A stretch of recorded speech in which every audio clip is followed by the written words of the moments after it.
Brain to the bone. The frontal bone. The frontal bone is made up of two parts: the squamous part, and the orbital part. The squamous part marks the vertical, flat, and also the biggest part, and the main region of the forehead. The frontal bone is one of 8 bones that form the cranium, or brain case. The frontal bone plays a vital role in supporting and protecting the delicate nervous tissue of the brain. It gives shape to the skull and supports several muscles of the head. The frontal bone is presumed to be derived from neural crest cells. The frontal bone is ossified in membrane from 2 primary centers, one for each half, which appear toward the end of the 2nd month of fetal life, one above each supraorbital margin. From each of these centers, ossification extends upward to form the corresponding half of the squama, and backwards to form the orbital plate. The spine is ossified from a pair of secondary centers, on either side of the middle line. Similar centers appear in the nasal part and zygomatic processes. Typically, when we are born, our frontal bone is split. It completely fuses between 3 and 9 months of age, with the 2 halves of the frontal bone being fused together.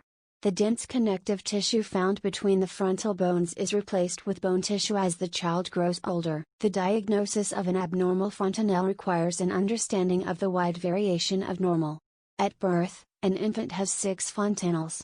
The anterior fontanelle is the largest and most important for clinical evaluation. The average size of the anterior fontanelle is 2.1 centimeters, and the median time of closure is 13.8 months.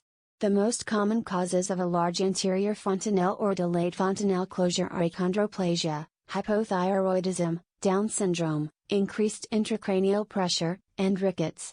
A bulging anterior fontanelle can be a result of increased intracranial pressure or intracranial and extracranial tumors, and a sunken fontanelle usually is a sign of dehydration. A physical examination helps the physician determine which imaging modality, such as plain films, ultrasonography, computed tomographic scan, or magnetic resonance imaging, to use for diagnosis. Achondroplasia is an autosomal dominant disorder of the epiphyseal plate cartilage that results in dwarfism. At birth, the infant has an enlarged head, low nasal bridge, prominent forehead, and shortened extremities, in addition to a large fontanelle. Breastfeeding is the best source of nutrition for babies. You can use this as a way to ensure and prevent any forms of malnutrition as well as deformities that may occur due to malnutrition that will affect the bones. Thank you for watching.